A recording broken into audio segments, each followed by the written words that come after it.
Hello, my name is Mike. Hey, welcome to my channel. Today we're going to be talking about Unexpected Season 5, Episode 14, Tell All Part 1. Sorry that this video was so long overdue. I fell behind on it because I was dealing with my personal life, and sorry about that. I promise you that the next video will be up on time. So let's get into the video. All of the cast is in New York except Aiden. He chose not to participate, and so did Alex, but he still is in New York and in the building. I'm not shocked by either of their decisions. For one, Aiden just looked like he didn't want to do the whole season, so I'm not really shocked that he didn't show to the tell-all. And Alex doesn't want to deal with the questions that Amanda's going to ask him, so I figured he would chicken out as well.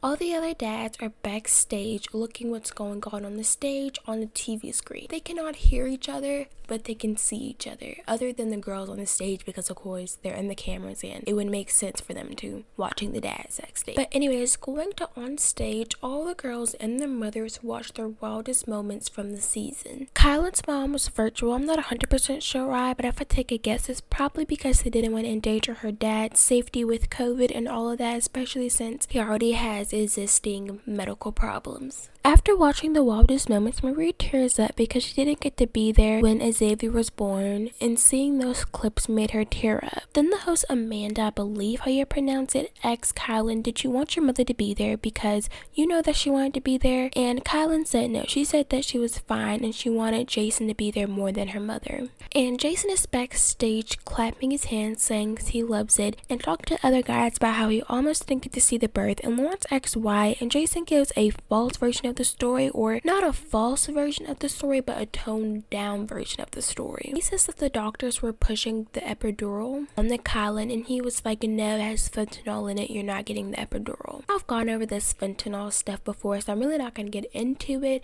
but what really happened is Jason got kicked out of the hospital because he was acting a fool over the epidural, arguing with Kylan and stopping the doctors from doing their job when he really did not have an understanding what's going on. He was flipping people off and, like I said, just acting out of control. Kylan was also maternally exhausted and she needed to do something at least, whether it was an IV fluid or epidural. And I believe she ended up doing both because she needed both. Kylan went as long as she could without the epidural. It's not like she was like, you know what, I'm tired of this, I'm getting the epidural. No, she needed it to push the baby out, regardless of what she wanted to do at that moment. And even if the epidural was what she wanted to do, it had no regard to Jason and had nothing to do with Xavier's health. Then going back on stage, they continue to talk about Kylan's experience while she was in labor, and Marie says that she would have rather had Jason there since he's the father instead of her there, even though that's her mother, which I agree with, that the father definitely plays a bigger role than the grandparents, but someone like Jason doesn't need to be around any pregnant woman or anybody for that fact, especially in a high tense situation like that. Then Jenna brings up how the way Jason talks to her is not okay, and Kylan defends Jason, saying that's just how they talk to each other. I talk to him like that as well. And Jenna says even if that's the case, it's still not okay for either of you to talk to each other like that, and it's toxic. Jenna even brings up how she would defend Aiden no matter what, even if he was wrong, so she definitely understands it, and Kylan is defending him again by saying they were just in a high tense situation and it kind of pushed things over the top. We can go with Kylan's statement, but we all low-key know what goes on when the cameras aren't there and when you're in private, so at this point she's only trying to convince herself. And they switch the cameras to backstage onto Jason, and he's just sitting there with a kind of ugly face. He is not smiling or laughing, not at all. Not that he should be, but if he's this upset just by what they've said now, imagine how upset he's going to be when everybody else starts to talk about him. But going back on stage with all the girls and their mothers,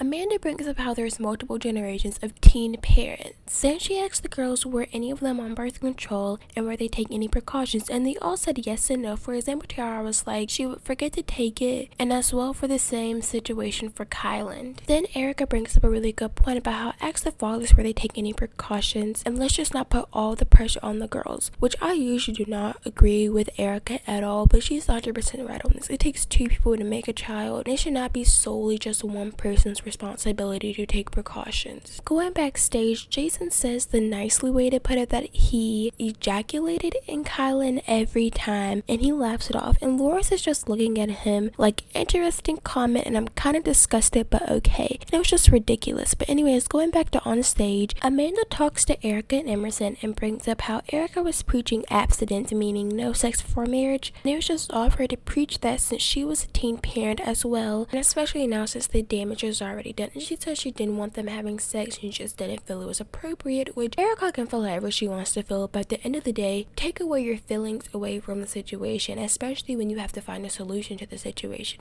because at this point it doesn't matter how you feel, it's what's best for Mateo and that's it. Then Jenna's mom Heather says she can understand Erica's perspective, being that Jenna and Aiden were in a similar situation. Jenna says that Aiden moved in with her as soon as she had gotten pregnant, and it made it easier for them to parent together instead of having to live in two separate households. And Erica asks Heather, isn't that something you feel they should earn? And Heather disagrees. Then going backstage, the fathers talk about how Erica should really appreciate that Mason wants to be a father, especially since there's so many parents out there who just walk out of their children's lives. I 100% agree, and I'm loving Lawrence right now because he's speaking nothing but honesty, and he's always really speaking up against things that just don't make any sense. Then going back to the stage, Erica brings up how she was also a teen parent and didn't want to be a 5th-generation teen parent, and that was throwing shots at Taylor, Tiara, Tyra, Dee, and Noah, and none of them really appreciated that. And Tyra and Melissa handled it very well, saying how they did everything they could to prevent it. Tiara even brought up teenagers are going to be teenagers, they can do what they want to do regardless. I definitely would have not handled it that well. I would say, well, at least I tried and I didn't preach something that was unrealistic. Only because you can't make comments like that at somebody and then expect them not to say something back. I definitely would have, but that is just me. Then after that, Amanda asks do they have anything going on exciting in their lives, and Jenna says that she's getting a boob job. Actually seen her boob job, not her boobs, but she's talked about it on her Instagram, and she says that she just wants to look younger, I guess because she's breastfed and that's impacted how she looks. And her mom brings up how she's just getting them to make them look symmetrical, but Jenna says she's gonna get done whenever she wants to get done. Then Tyra talks about how she wants to get rid of the extra skin from giving birth, but if she were to get like a tummy tuck or something, she couldn't have any more kids because it's gonna stretch it out and just ruin the whole surgery, and it's gonna take away the point from getting it. But that's odd to me because Tyra'S talked about before how she doesn't want any more kids, but now she wants another kid. Hopefully not with Alex. I'm not saying Alex is a bad father, but I would hate to be stuck with him for 18 more years. After that, we go to a segment with Tiara, Dee, Tyra, and their mom, and like I said earlier, Alex chose not to participate, but he is still in the building, which I wish he just would have participated, because at the end of the day, no matter what, at some point you have to deal with it, rather you deal with it off camera or on camera. Who am I to tell somebody when they should deal with something? So going to the scene, Amanda asks what is the status of Alex and Tyra's relationship, and Tyra says that they are not together, but she loves him and she would like if he would love her back. And then they start talking about Alex and how he got another girl pregnant named Hannah. They didn't say her name, but that is her name. Hannah got induced on Layla's birthday, and Tyra basically gave Alex an ultimatum. If you go up to Texas and watch the birth of your child, me and you are done forever no matter what, or you can stay down here with me and miss the birth of your child. And Alex ended up staying down in Kentucky with Tyra. I honestly don't know who I'm more upset at, Alex or Tyra, because at the end of the day, who are you to tell him that he has to miss his birth of a child if he wants to keep a relationship with? Because at the end of the day, Tyra's always going to go back to Alex if she wants to, especially if she keeps his door open to her. And this is no longer just about Tyra, Alex, and Hannah. This is a child involved, and for her to act like that, I feel like it really shows her maturity level.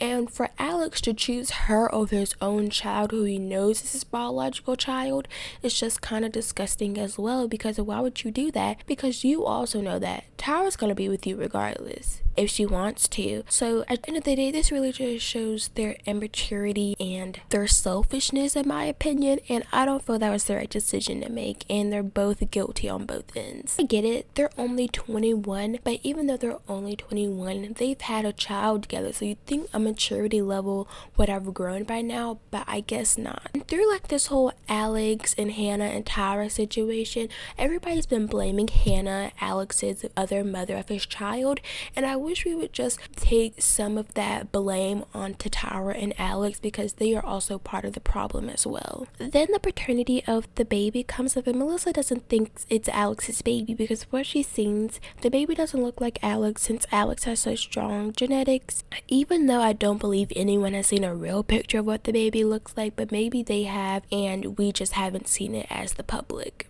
She does acknowledge that Hannah could have stronger genetics than Alex, but she doubts that. And I don't really know what this thing is with them about not wanting to believe that's Alex's baby. If he was debating whether to go up to Texas to see the birth of the child, then he probably has a feeling that it's his child. So I'm not sure why they just won't believe it. And why does that girl have a reason to lie about a baby on Alex? Alex is not rich. They're not making that much off Unexpected. Maybe she wants to be on TV, but we didn't see her this season. I think TLC would have definitely picked up on the opportunity to see her. So why would she lie about having a baby by Alex? That doesn't make any sense. Then Amanda asks, what if we were to video call her right now? And everyone freaks out because they thought they had her on video chat, and they didn't, and they're just asking a what if question. And Tyra almost walked out, but she didn't, and she was quite literally freaking out at the idea of video calling her. After she sits back down, Amanda asks, what would you do if we did bring her on? And Tyra says she would probably break the screen. So I feel like that shows her feelings towards the whole situation. And they ask Tyra'S feelings on the situation, and she says she's just done thinking that Alex is gonna change, because at this point, if he was, he would already. But then they ask D, Tiara's boyfriend, on the whole situation, and he says, we know that Alex is the problem, but at some point you have to do some reflection and see where you're also a part of the problem. I felt like he said exactly what needed to be said and summed it up in a lot less words, and I 100% agree, because Tyra is also a part of the problem. It's just not an Alex problem,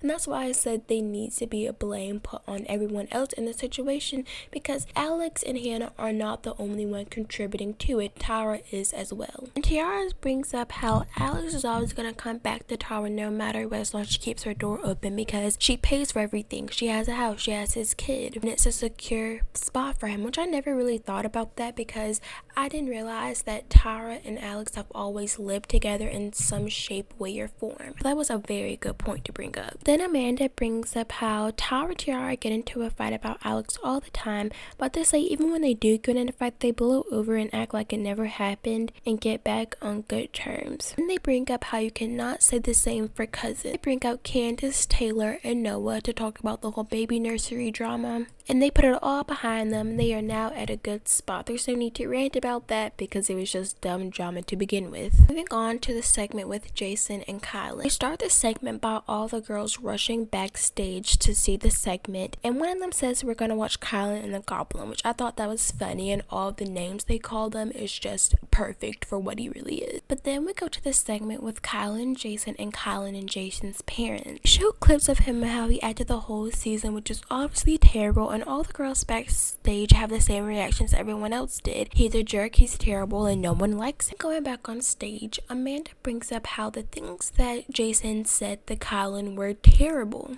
and basically saying all the stuff he made a fuss about just didn't make any sense. And Jason says that you shouldn't judge anybody off a 10-minute clip, and Amanda says it was more than 10 minutes, it was a whole season of Jason acting like a psychopath and showing his true colors. And Kylan says that her and Jason made up and they love each other and they're fine with just obviously not love and everything but love. And Jason's dad says it's just immaturity, but Amanda brings up how there's a lot of 18-year-old, 19-year-old dads on the show, but they don't act like this. And Jason's dad still believes it's immaturity, even though he has dealt with Jason his whole life, and he still says it's immaturity. I think it's something really mentally wrong with him and he needs help, but okay. I'm not trying to be funny when I say that. I just genuinely think there's something wrong with Jason, and they never address it, and they always just throw it on, or he's a kid and he's gonna grow out of it, but I don't think he's gonna grow out of this. And then they go to Kylan's parents,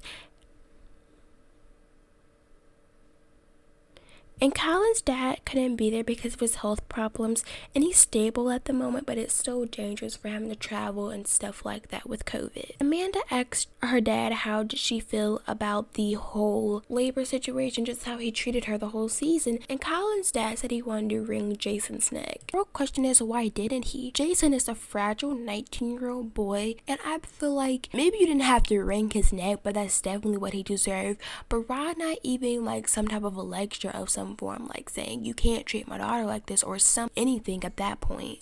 Kylan's parents want to see the baby more, but neither Kylan nor Jason have their driver's license. I believe Jason did have his driver's license, but he got suspended driving, for reckless driving, a whole bunch of other stuff. He actually has 11 charges pending against him, and he did not show up for court for them, so it's actually now a warrant out for him. I need to make sure about that, and I will, so other people can see it. But yeah, neither of them have their license, and I don't think neither of them have a job either. I usually want to dig about people into this, but Jason so-called is this adult and this such a good father, but he doesn't do any of the things I feel like he should do as a father. A good father would not get into legal trouble, would avoid it at all costs. He wouldn't reckless drive, he wouldn't drunk drive, he wouldn't abuse his girlfriend. Actually get out and work and try to make a living and try to give their child the best life possible, but Jason doesn't do any of that in my opinion. That was a little bit of a rant, but you get my point. And Colin's parents say they will pick them up and it's no problem. And I feel like it's Kylan and Jason. I mean, we know that, but I feel like everyone is putting their forth effort to make sure their child has a good life, and I feel like they don't put any effort forward. And I'm not calling them bad parents because I don't think they're bad parents. Xavier looks like a happy baby, but I feel like Jason just makes the situation worse than it needs to be. Amanda says, does he have anything to say left? And Jason says, shout out to my haters. I am a hater, Jason, so this shout out meant a lot to me and I feel loved.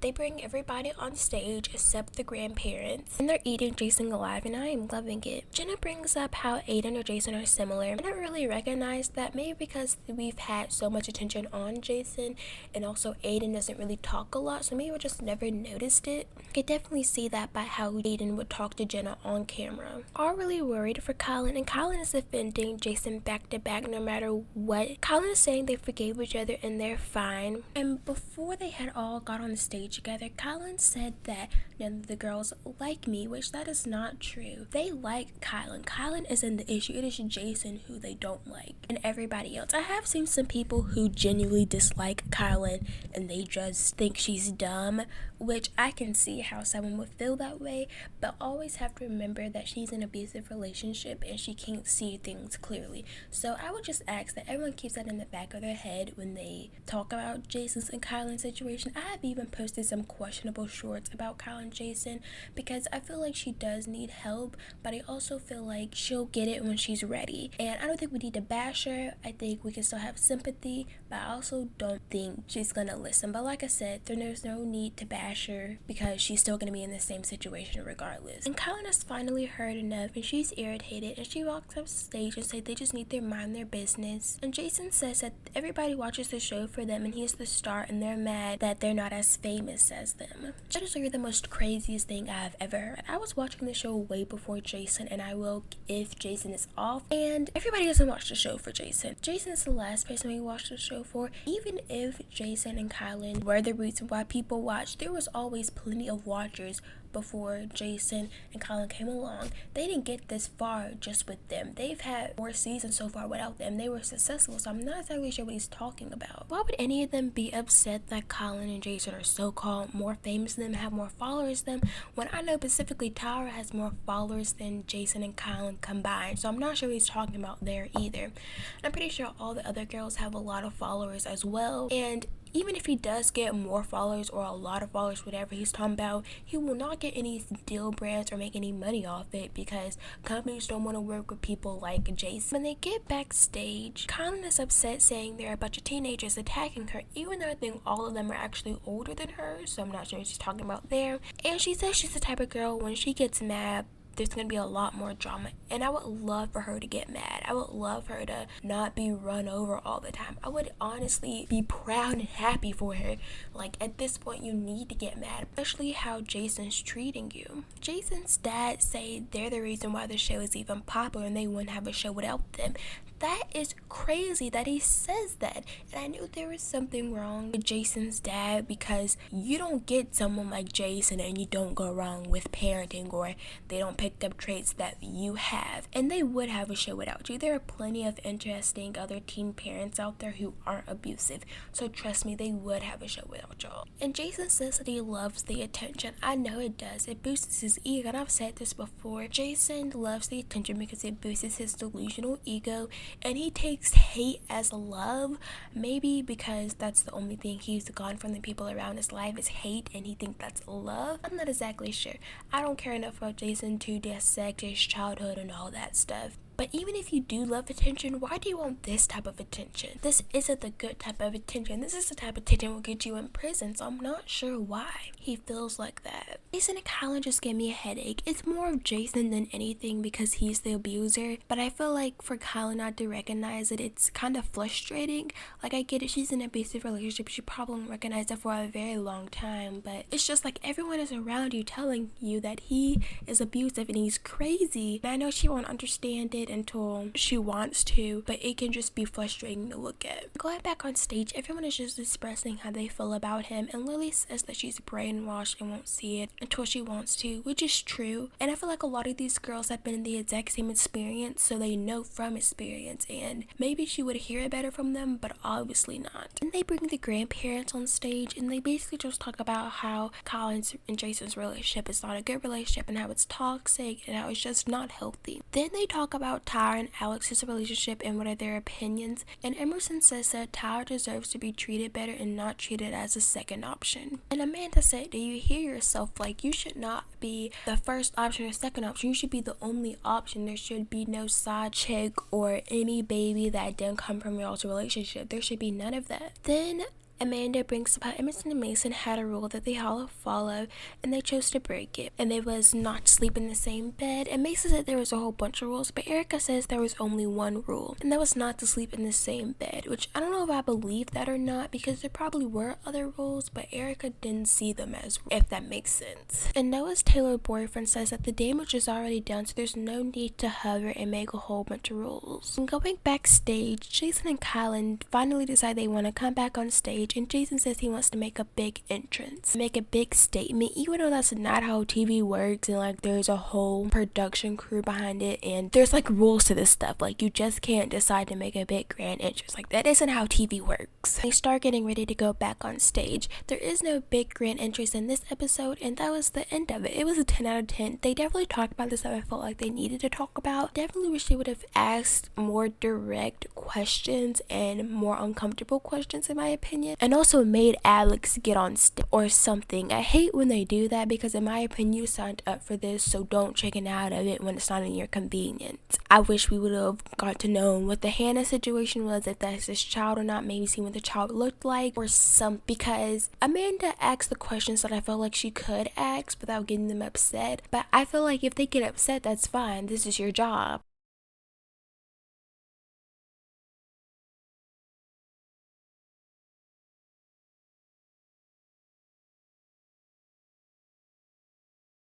Do it accordingly, but that is just my opinion. Tell me what you thought of the episode. Like, comment, subscribe if you want, and bye.